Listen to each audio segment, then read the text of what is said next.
The latest update on the Kilmar Abrego Garcia case and the Trump administration's choice to shred the Constitution by ignoring what multiple levels of our judicial system, including the Supreme Court, have told them to do in regard to Garcia, is that the judge that sort of got this whole process started, that's James Boasberg, said that he's going to be launching proceedings to determine whether the Trump administration officials can be held in criminal contempt of court for defying his order. He said, the court does not reach such conclusion lightly or hastily. Indeed, it has given defendants ample opportunity to rectify or explain their actions. None of their responses has been satisfactory, which is 100% true. It is not just that they haven't followed it. They have made clear instantly they were not going to. They had no interest. They have openly mocked the idea that they would in every way possible, including when Donald Trump met with Bukele, and both of them were laughing about it. They've sent Pam Bondi out to talk about how they're not gonna do it. Stephen Miller chose to lie about what the Supreme Court said.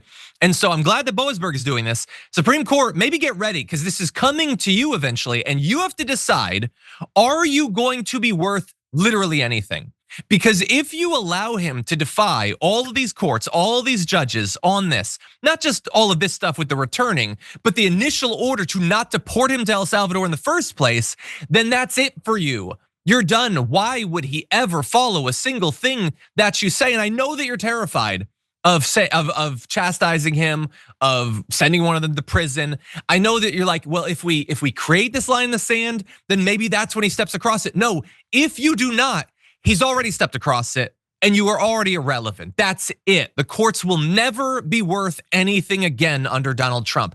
And so the ball is in their court, literally. We're gonna see what they do with it. They at least, they had the 9-0 decision. They've ruled against him in some cases. Obviously, I don't have a lot of faith in this court being the wildly corrupt and conservative court that it is. But we need, as a people, as a society, as a government, we need them to act, Sharon. What do you think? What do you expect? Yeah, we need him to act, but I expect it to be too late. He's not, they're gonna lie about whatever the order says, even if it's clear as day, and then he's not gonna do it. And you're not even gonna be able to, it talks about certain officials that the judge can put in, lock them up until they comply or something like that. Who's gonna exactly lock them up? You think Bondi is gonna, and FBI, Secret Service, marshals? Who are you gonna get to lock him 100%. up? Okay, he's not, no. He's gonna executive order it and say, I vacate her order or something. It's too late. You waited too long, okay? And now he's taken over every system and every enforcement mechanism. He learned the first time around. They literally gave him immunity. They've told him start breaking more laws. He's broken laws his entire life, and you just told him he should have less fear of anything happening as a result of it. So I guess they've sort of earned this difficult position that they're in. And yeah, they're gonna send it to the DOJ. DOJ has no independence. DOJ doesn't give a damn about the law. They're Donald Trump's legal team. That's all they are. They are everything that Donald Trump lied that the DOJ was under Joe Biden. It has now become in record time.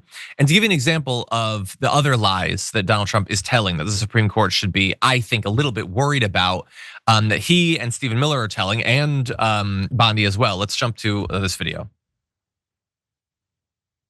As you know, the Supreme Court, after we get out all of the fake news from CNN and all these other people, we won that case 9-0. And basically, that's really a decision that will be made by the government of El Salvador, because that's where, I assume that's the one you're talking about. Yes, he's from El Salvador. Staying there, and he's from El Salvador. So that's a decision up to El Salvador.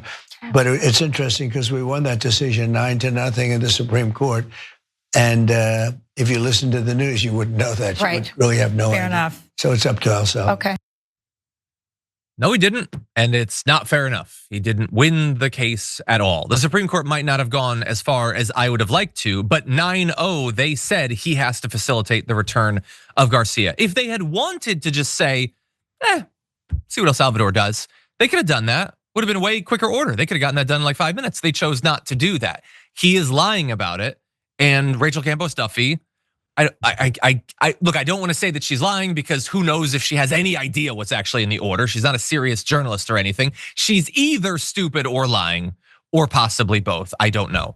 But anyway, this is the way that they're trying to bamboozle Fox News into just ignoring the courts. And again, conservatives, be careful what you wish for, because if you can ignore the courts on returning this guy, then okay, AOC cancels all student loan debt and the Supreme Court's like, you can't do that.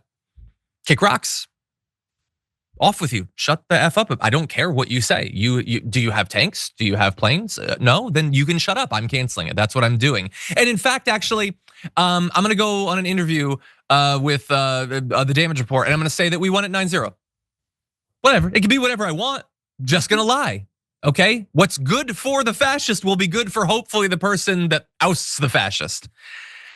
Anyway, with that said, I'm trying to see, we have this breaking news sort of blowing a hole in our block and what we were planning to do. I do just mention, if we could go briefly to graphic 6, I do want to show you there's this continued effort by some Democrats, including Senator Chris Van Hollen, who we talked about yesterday, to get down there to El Salvador. He's saying he's gonna check on his condition. And again, we have no assurances that this guy is still alive. I'm talking about Garcia, not Senator Chris Van Hollen, although I would be at least a little bit worried about that.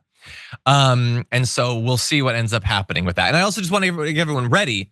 If we could show graphic 7, Bondi's now saying, and this is like the line from the Trump administration, if he ever is sent back, we're deporting him again. We're violating that 2019 law again. We're telling you in advance we're gonna violate that.